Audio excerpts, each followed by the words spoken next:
Prácticamente queda solamente un mes de actividades en este año 2019. Las expectativas en la ciudad de Cuenca se ponen para el año 2020. Las nuevas administraciones provinciales y locales, tanto a nivel de la prefectura como de la alcaldía, han tenido ya sus balances tras cumplir 6 meses en funciones. Se han sugerido cambios, una mejor planificación, una mejor proyección para el 2020 y las expectativas van por allí cuando se están discutiendo también los presupuestos que regirán en estos gobiernos autónomos descentralizados para el año 2020. En el municipio de Cuenca se han hecho recientes cambios administrativos en las áreas de desarrollo social, dirección administrativa y en la sindicatura municipal.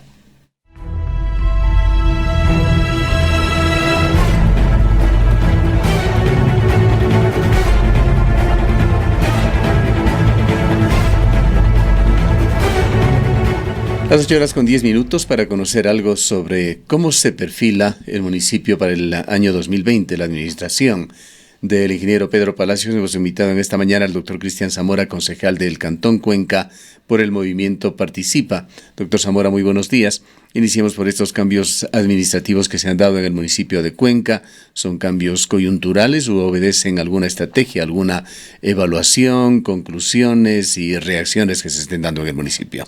Muy buenos días, Gustavo. Un saludo cordial a todos quienes nos sintonizan a través de la emisora y también las redes sociales.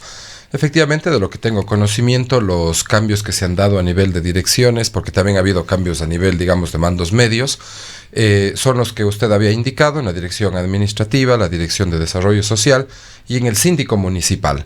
Un aspecto que obviamente el alcalde siempre tiene la potestad de hacer los cambios que requiera si es que busca el servicio de esas personas quizás en otra área, o también puede ser por un tema que no estén respondiendo a los planes, programas, proyectos, etcétera.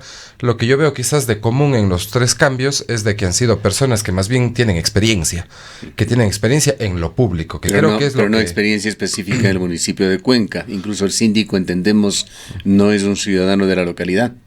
Bueno, el síndico actual, el que está en funciones, entiendo que no es de la ciudad. En algún momento tuvo la gentileza de saludar con el Consejo Cantonal y nada más de aquello. Más bien me refería al ex síndico que ha tenido, digamos, una trayectoria en el ámbito público, que de hecho ahora es el asesor jurídico en etapa, y de las 2 direcciones de desarrollo social y de administrativo, más bien han sido funcionarias de larga data que entiendo conocen los procesos, los procedimientos y la vida pública municipal en específico, porque eran funcionarios, o siguen siendo, más bien dicho, funcionarias que en su momento ocuparon la dirección. En lo que respecta a la planificación para el año 2020, un tema fundamental es el presupuesto. ¿Cómo se viene estructurando el mismo? Bueno, el día de hoy tenemos un primer taller en horas de la tarde sobre el presupuesto del año 2020. Vamos recién, en mi caso al menos, a conocer de manera general, supongo yo será este taller, cuáles son los lineamientos que se está dando para el mismo. Conozco también que ya la comisión de presupuesto pues se ha reunido en varias ocasiones para poder tratar y elaborar el informe que será conocido por el Consejo Cantonal en primer debate para poder dar los argumentos de fondo, pero evidentemente yo creo que habremos de poner especial énfasis otra vez más en el tema del tranvía, en la venta de los terrenos que sirven para financiar este aspecto. Habrá que ver cómo están las partidas para el tema del subsidio que tendrá que darse, porque ya creo que no cabría en ningún cabal pensar que el próximo año no pueda operar el sistema de tranvía integrado con los buses.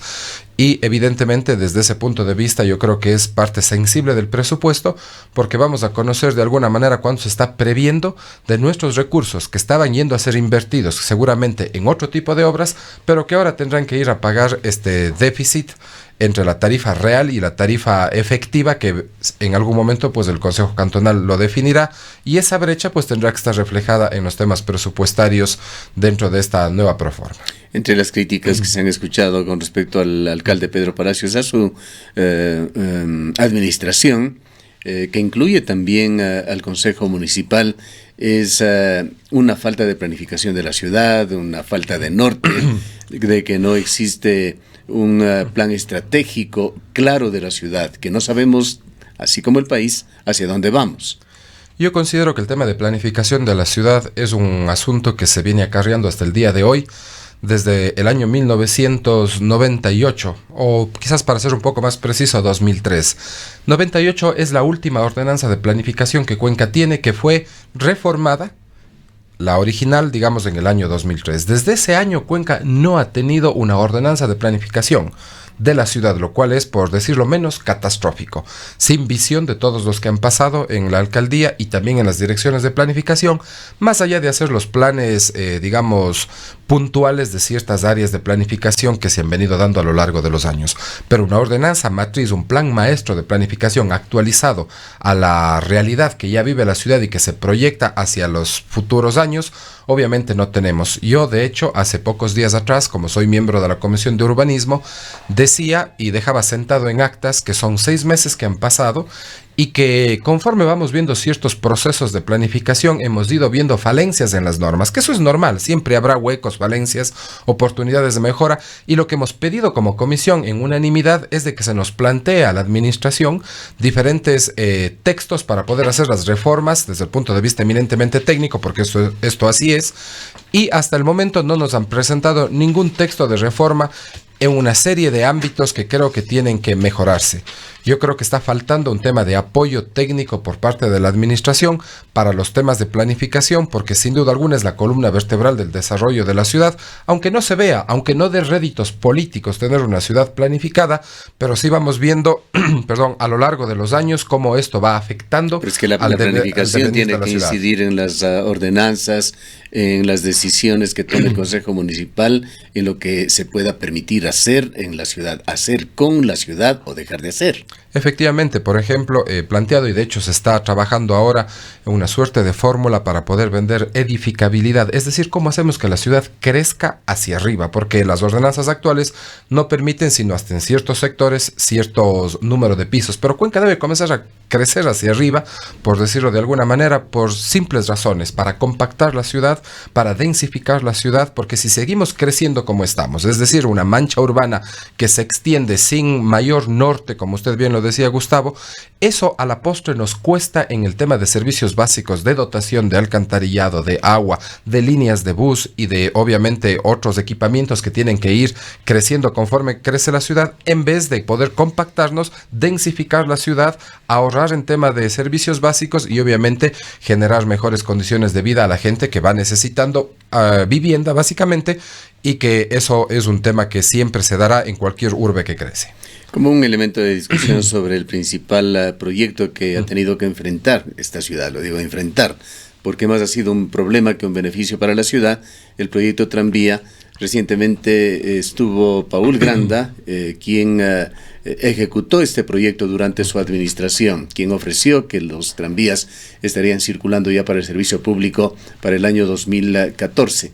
Al cabo de 6 años de que se ha cumplido esa expectativa, volvió a referirse, lo hizo en el marco de una reunión del IES, habló sobre el tranvía, hizo algunos juicios de valor, dio opiniones, dio sugerencias sobre el tema. Como elemento de análisis, antes de continuar con el diálogo con el concejal Zamora, escuchemos lo que dijo el exalcalde. Lo suficientemente conscientes que una administración municipal, y lo diría en cualquier caso, digamos, sin importar quién sea el alcalde, quién sea quien lidere la ciudad, que un proceso de gestión se va consolidando de a poco, es decir, el primer semestre, el primer año es el año de implementar la filosofía del administrador de turno, digamos. Entonces, yo creo que en ese periodo hay que ser lo suficientemente conscientes de que esta administración se encontrará. Por ejemplo, permítanme tocar el tema que ustedes conocen y nos interesa mucho, que es el caso del tranvía. Es decir, entiendo yo que luego de la evaluación que se ha hecho de la situación en la que se encontró el proceso constructivo del tranvía, digamos, la actual administración está buscando los mecanismos para solucionar y empezar a operar un sistema que en el mundo ya lo quisieran tener, es decir, un tranvía en cualquier ciudad de América Latina o del mundo se pelean por un tranvía.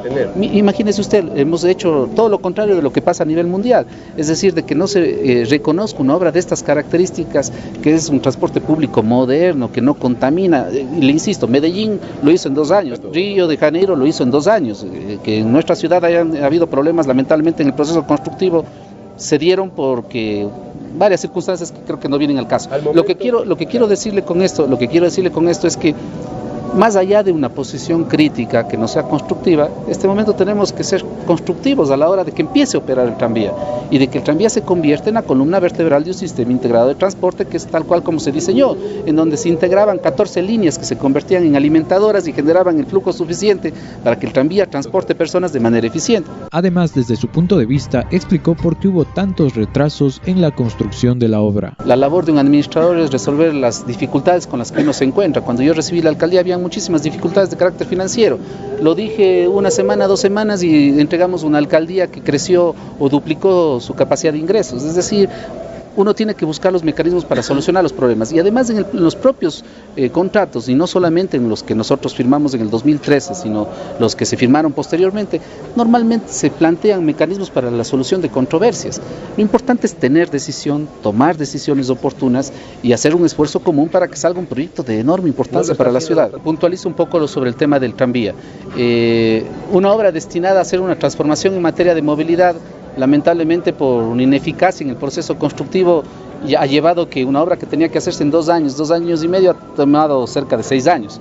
Eso es absolutamente, por decirlo de alguna manera, reprochable. Nosotros desde el Ministerio de Transporte, cuando estuvimos en esa cartera de Estado 1 año aproximadamente, logramos implementar una estrategia conjuntamente con el municipio, digamos, de cooperación para que se termine la obra. Hoy está terminada la obra. Y el gobierno nacional, y lo ha dicho el presidente en el discurso del 3 de noviembre, la disposición total y absoluta para que la obra empiece a funcionar. Si algo tenemos que hacer desde el gobierno, desde las diferentes instancias para que el tranvía funcione, total y absoluta disponibilidad. Y finalmente se refirió al Centro de Rehabilitación Social de Turi, que se construyó durante su alcaldía. Sobre el tema del centro de rehabilitación. Estas las declaraciones de Paul Granda. Lecciones de administración, de planificación, de liderazgo del principal responsable de este fallido proyecto. Su opinión, doctor Zamora, sobre esto y particularmente sobre el apoyo del gobierno nacional que en varias ocasiones se ha esgrimido, incluso en cabildos ampliados por las festividades de Cuenca, pero sin concretar de qué manera se va a dar este apoyo. Efectivamente, yo creo que es el eje central el que usted menciona, Gustavo. Tomando más bien las palabras del señor exalcalde, yo creo que sería muy importante que haga sus gestiones y se una más bien a las gestiones del alcalde, entiendo yo, porque si es que el gobierno nacional, al menos ha sido el planteamiento que lo he realizado, si por al menos unos 5 o 6 años el gobierno nacional, de los propios recursos que genera Cuenca a través de sus impuestos hacia el erario nacional y que nos son dados, pero que necesitamos más de esos recursos, nada más hago un paréntesis, de lo que Cuenca genera, aproximadamente Cuenca únicamente recibe 1/3 de lo que genera, más o menos, de retorno desde el erario nacional. Necesitamos al menos una decena de millones de dólares anuales para poder solventar la brecha del hueco fiscal que va a generar el tema del tranvía, porque ya lo decía hace un momento, si destinamos recursos para ello, la ciudad no va a avanzar en obras de envergadura y obviamente va a tener un retraso desde el punto de vista de infraestructura. Si el gobierno, que dice estar bastante abierto, que ojalá lo hubiera dicho con palabras concretas en la sesión que estuvo aquí el presidente, de decirles voy a dejar al menos tantos millones de dólares más para que este proyecto, que además es una inversión estatal, responsabilidad también del Estado que nos metió en esto, tiene que ayudarnos a salir de este hueco que está. Eso por un lado. En segundo, el tema del sistema integrado. Yo he de coincidir con el exalcalde. Tengo la impresión, y lo he dicho en varios medios de comunicación, de que se quiere comenzar a hacer funcionar el tranvía sin que esté integrado con los buses y tener un cronograma de integración futura con diferentes líneas en lo largo del tiempo. Si es que eso ocurre, lo volveré a decir. Si el tranvía funciona unilateralmente, sin estar integrado, contaremos los años que los dedos de la mano nos faltarán para llegar a la quiebra financiera de ese proyecto. Tiene que ir de manera articulada con los buses para generar mayor demanda y por tanto hacer la carga fiscal de déficit obviamente más tolerable para los presupuestos municipales y poder poner en marcha este tema. Y tercero, yo creo que sí tenemos ya a día de hoy la obra recibida tanto física como desde el punto de vista de los sistemas tecnológicos. Lo que nos está faltando es el famoso contrato de mantenimiento, que creo que es un tema ya administrativo, que ha tomado mucho tiempo, y eso lo digo con toda la precisión. Los escenarios de la administración Cabrera a la administración actual no han variado, siguen siendo los mismos, nos siguen diciendo las mismas cosas. Tiene que ejecutarse, es un tema netamente administrativo. Por allí se dijo que que con Alstom ya no iba, que no era posible llegar a un acuerdo. Yo creo que los técnicos tendrán que analizar la mejor conveniencia para la ciudad, para el proyecto, y que tomen una decisión, la que sea, pero tómenla, porque ese proyecto nos hace perder dinero día con día por la falta de ingresos, porque no está funcionando, además de lo que nos cuesta porque está parado. Usted habla de una decisión de terceros, de quienes administran el proyecto, y los concejales. Bueno, ¿Qué peso, qué orientación pueden dar sobre esto? Bueno, los concejales lo que tenemos el rol es de la fiscalización, es decir, una vez que se ejecuta el acto administrativo, revisar si es que está correctamente bien realizado o durante el proceso si es que tenemos la información respectiva. Esto es un tema, insisto, netamente administrativo de generar un contrato entre la municipalidad y un privado. Pero hay decisiones institucionales que tienen que tomarse, por decirle algo. O ese proyecto funciona o no funciona. Si es que no va a funcionar, si se perfila un 2020 nuevamente lleno de expectativas que nunca se cumplen, pues pensemos también en la posibilidad de cerrar el proyecto. Y si es que va, pues demos ya los pasos para que empiece a dar servicio público.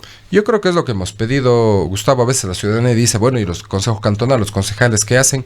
En esta materia lo que podemos hacer es precisamente exigir como todos los ciudadanos exigen. Nosotros no tenemos capacidad operativa para mandar a hacer estudios, para poder contratar, para mantener reuniones administrativas. Es más, estamos prohibidos por ley de hacer ese tipo de situaciones.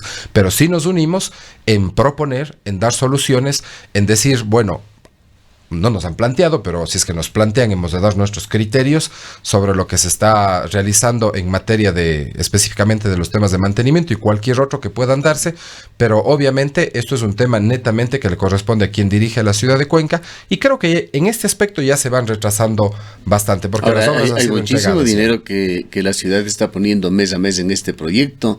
$250,000 es la cifra que nos han dado algunos colegas suyos concejales que estarían gastándose en gastos administrativos, de mantenimiento, de personal. Este personal, aspiramos, no estará cruzado de brazos. Habrá gente que está lista allí para operar. Hablemos de choferes, de mecánicos, etcétera. Pero hay también personal administrativo que seguramente recibe y sus sueldos acorde con la escala de la administración pública, que no son bajos y que de alguna manera deberían estar aportando. ¿Qué es lo que se está haciendo? ¿Qué de concreto se puede decir a la ciudad sobre este proyecto? Bueno, es una realidad que los funcionarios están ahí, tampoco es que son los responsables de no tener, digamos, su tiempo de trabajo a capacidad, porque esa es otra realidad. Por poner un ejemplo, los choferes, ¿qué pueden estar haciendo si es que no hay?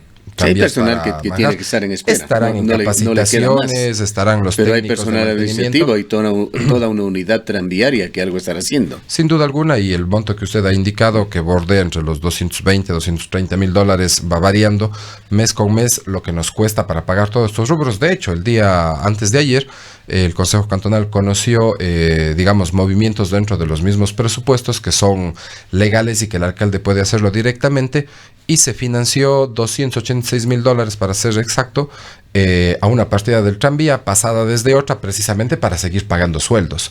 Entonces, ese tipo de situaciones deben de alguna manera ya parar para que este proceso comience a funcionar. Las obras ya las tenemos ¿Cuál fue entregadas. Solamente de curiosidad la partida afectada? No recuerdo el número, Gustavo, pero lo que me llamó a mí la atención es de que el nombre de la partida no era sueldo, sino era sistema tranviario. Yo pregunté, ¿no? Bueno, ¿y por qué ponen $286,000 esta partida? ¿Qué es lo que voy a pagar con ese nombre que estaba ahí? Y a la final acabaron diciendo que es para sueldos. Yo creo que deberían decirse las cosas como son. Vaya a los sueldos, para que obviamente se sepa cuánto se está yendo en gasto corriente.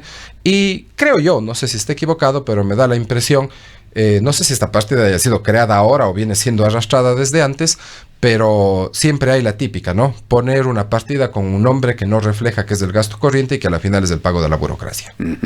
Esta medida tomada soluciona aproximadamente un mes y unos días. Hasta que termine el año, sin duda alguna. ¿Y de allí?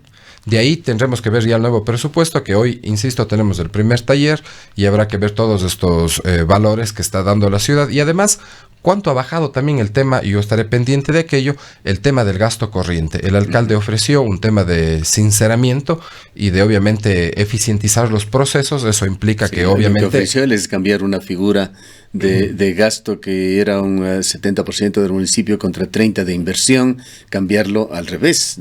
Lo dijo en estos micrófonos cuando estuvo en campaña, de tener una figura parecida a un 70% de inversión y 30% de gasto. Ojalá se esté caminando en ese sentido. Eso será uno de los indicadores que al menos yo estaré pendiente de ver, cómo es que el discurso, el ofrecimiento y que además la cosa adecuada, porque considero que eso es lo adecuado, se va reflejando ya en los hechos y en las acciones, porque lo más difícil, digo yo, y lo que un político tiene que hacer es lo que dice, transformarlo en realidades que a la final pueden ser totalmente tangibles y que se pueden ahí ver claramente que están ocurriendo, como en el tema que acabamos de hablar. El 2020 será también un año importante, son 200 años de independencia, y hay toda una comisión que está trabajando para esto. Uno de los puntos que se aspira, se trabaje, es para dar lineamientos con respecto a la descentralización necesaria en el país. Cuenca sigue estando relegada. Tenemos recientes ejemplos y hablábamos sobre el mismo anteriormente. 130 modernos patrulleros se han entregado a la ciudad de Guayaquil, que en un proyecto bipartita, Municipalidad de Guayaquil y Gobierno Nacional. 130 patrulleros equipados con GPS, todos interconectados con un moderno sistema de comunicación, etcétera, etcétera. Mientras en Cuenca sabemos de los déficits que existe de policías, de equipos para la policía, un helicóptero que desapareció y que nadie da cuentas del mismo, quién tomó esa decisión, cómo se lo hizo. Por otra parte, esta mañana acabamos de informar a nuestros oyentes que el Ministerio de Transportes y Obras Públicas, que anunció que tenía ya financiado el ingreso sur y la construcción de 7 distribuidores, habló uno de los planificadores sobre esto y señala que la esperanza está puesta en un proyecto público-privado, es decir, en otras palabras, no hay el financiamiento respectivo. Son temas colaterales de la ciudad, la seguridad, la vialidad, que también, sin ser en muchos casos de responsabilidad directa del municipio, tiene que estar en el ámbito de las preocupaciones, pues el municipio, si bien no tiene quizá la función directa en muchos de estos proyectos, sí tiene la influencia para promoverlos, para catalizarlos, para encontrar sinergia con el resto de autoridades. Efectivamente, Gustavo, y hablaré desde la competencia que tengo como concejal. Usted recordará, fue quien habla, Cristian Zamora, quien propuso que se haga en los materia de seguridad la Asamblea por la Seguridad. Eso está en mi competencia. Logramos reunir a todos los actores importantes de la ciudad de Cuenca, logramos un manifiesto, y eso es para que sea, y fue, y de hecho está validado por toda la colectividad, para exigir lo que tenga que exigirse a las diferentes instancias del Estado. Viendo los temas que creo que recrudecen en el aspecto de inseguridad, el día de ayer yo me he comunicado con el gobernador, nos vamos a reunir y a decirle, bueno, lo que Cuenca exigió, no como alcalde, no como concejales o como fulano o mengano, sino como el tejido social íntegro de la ciudad que estuvo ahí reunida y que debatió y que aprobó esas exigencias. Tenemos que pedir resultados, porque usted bien menciona, en Quito, fíjese usted ayer, la ministra Romo firma acuerdos en materia de seguridad con Quito. En el tema de Guayaquil vemos cómo se dotan de estos insumos que usted ya hizo mención, 130 para ser específicos, en carros de última tecnología para el tema de seguridad. Y yo me pregunto, ¿y Cuenca qué? Nosotros con una cárcel. Nosotros seguimos recibiendo a los más peligrosos, o de entre los más peligrosos, aquí en nuestra ciudad. Ya basta. Ya basta. Y hago un llamado al gobierno nacional, al señor gobernador, y también a todo el colectivo social, a comenzar a ver qué es lo que está pasando, cómo nos están tratando, y si es que la vía es levantarnos de manera pacífica como dicta la Constitución y exigir nuestros derechos, yo creo que tenemos que comenzar a hacerlo, porque no puede ser posible que sí haya atención hacia otras urbes y aquí en la ciudad de Cuenca nos dan como premio consuelo una cárcel y que encima siguen recibiendo personas de alta peligrosidad, que ya hemos discutido sobre ese tema y que pueden exacerbar el tema de la paz que nosotros necesitamos también en nuestra ciudad para poder convivir de manera adecuada y pacífica en nuestras actividades diarias. ¿Mantiene usted esperanza, optimismo sobre el 2020 en cuanto a lo que pueda suceder con esta situación que no es de lo mejor del municipio de Cuenca? Bueno, yo creo que siempre habrá que trabajar a pesar de las dificultades. El año que se viene sin duda va a ser bastante crítico desde el punto de vista económico. El país, de hecho, está viviendo una suerte de recesión, todos lo conocemos. El poder adquisitivo cada vez es menor, los déficits fiscales a nivel del Estado pues siguen creciendo y obviamente en medio de eso pues hay que seguir siendo propositivos, y yo creo que incentivando el tema de la generación de trabajo, que es del sector productivo básicamente, para poder tener mejores condiciones condiciones, al menos de lo que nos compete en nuestra ciudad, en materia de empleo. Los índices siguen subiendo de subempleo, del desempleo, y claro, las políticas de inversión pueden apalear de algo desde el punto de vista público, pero también nos vemos restringidos, inclusive, ojalá y sea mentira, Gustavo, pero yo ya escuché, al menos de algunos voceros de la municipalidad en el área de finanzas, que estaría previéndose el hecho de pago vía bonos de los recursos que se le da entiendo que al GAT de Cuenca y quizás a otros GATs. Eso sería una barbaridad. Aquí no queremos bonos ni cosa por el estilo. Aquí lo que se necesita son los recursos que generamos, también de vuelta en dinero para poder invertir en las obras que la gente necesita. De las asignaciones del Estado. De las asignaciones. Ojalá y digo sea mentira.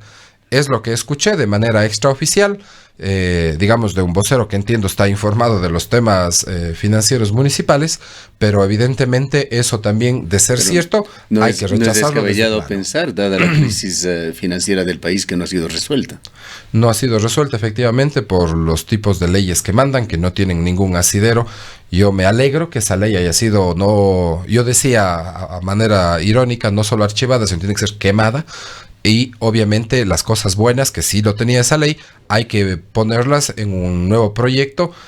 Todavía no he leído a totalidad el nuevo que ha sido enviado, pero obviamente hay que ir haciendo las cosas con mesura y no viendo el interés de los grupos políticos y económicos, sobre todo, del país que a ellos se les quiso favorecer, en desmedro, obviamente, de las grandes mayorías del país. Eso estaremos atentos y lo diremos con toda la frontalidad. Un tema adicional, doctor Zamora, ¿qué pasa con la radio pública del municipio, radio pública de Etapa? ¿Cómo se está concibiendo el trabajo de esta radio? Escuchamos mucho de que se ha convertido en un lastre financiero para Etapa, de que no hay mucha conformidad con la misma, pero la radio pública está allí, se invirtió una cantidad muy significativa de dinero en su infraestructura. ¿Cómo está siendo manejada? ¿Existe un consejo editorial que defina cuál debe ser el aporte en materia de comunicación que cumple esta radio? Yo en primer lugar, Gustavo, creo que tiene que ser una radio pública, como su nombre lo indica. No una radio ad later del alcalde de turno, ni que ande, digamos, en un tema de lambonería al alcalde de turno. Y esto pasó antes y pasa ahora. Y ojalá algún día venga un alcalde en que diga esta tiene que ser una radio pública y no tiene que estarme dando a mí flores y créditos, sino tiene que informar lo que es, lo bueno y lo malo, como una buena radio pública tiene que hacerlo. Desde ese punto de vista, inclusive yo alguna vez puse algunos tweets de que ojalá algún día ustedes dejen de estar rindiendo pleitesía a la administración de turno e informen las cosas como son, no de manera sesgada e invitando solo a los que les conviene. Porque esto no es una radio del alcalde de turno, esto es una radio pública, vuelvo a hacer énfasis en aquello. Y claro, desde el punto de vista económico, ojalá esta administración plantee, nosotros como concejales, recordará usted, hace al menos un par de años, develamos la realidad de que eso nos costaba, me parece que hace 2 años el corte era de que generaba egresos por $1 millón y pico y generaba ingresos por menos de $50,000. Entonces, desde el punto de vista financiero, un desastre, un lastre desde ese punto de vista. Pero yo creo que hay que darle un nuevo modelo de negocio, un nuevo giro en donde realmente pueda ser mucho más rentable, al menos llegar al equilibrio económico poco a poco y sobre todo que su línea editorial, usted bien decía, ¿quién es el consejo editorial? No lo sé, pero el consejo editorial debería ser una radio que informe de manera imparcial, veraz y sobre todo con la verdad, diciendo lo bueno y lo malo de los actores que hacen la sociedad, y eso es lo que se debe buscar, no una radio que esté, digamos, al servicio del alcalde y de los funcionarios de turno. Ojalá eso algún día cambie. Los medios públicos usualmente, esta es una constante en muchísimas ciudades del mundo que se dan el lujo de tener una radio pública, tiene un muy fuerte peso en lo cultural, en la difusión de música culta, vale la pena decirlo así, en la difusión de programas instructivos, etcétera, etcétera. ¿Qué es lo que se está haciendo en esta radio al respecto? Gustavo, desconozco realmente a profundidad cuál sea la malla, que es lo que denominan de todo lo que es la programación. La escucho de vez en cuando. Realmente la verdad es que no la escucho mucho porque más bien me gusta oír los medios de comunicación que critican y que proponen, que dicen un lado de la moneda y que también ven el otro lado de la moneda. Y creo que eso, no digo que no lo haga la radio pública, pero creo que sí le falta avanzar en ese campo. Y por tanto, evidentemente, también la información está a través de las redes sociales. Y han llegado, por ejemplo, yo creo que a extremos, es mi criterio personal, de que no puede ser que las redes sociales de una radio pública estén defendiendo una administración. Eso me parece una aberración, así de simple, porque no es el deber ser de un medio público defender al de turno.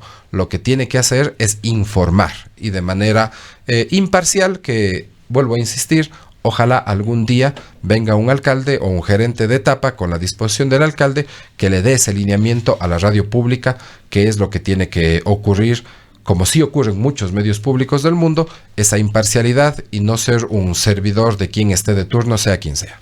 Bien, gracias por su presencia. Han escuchado al doctor Cristian Zamora, concejal del Cantón Cuenca.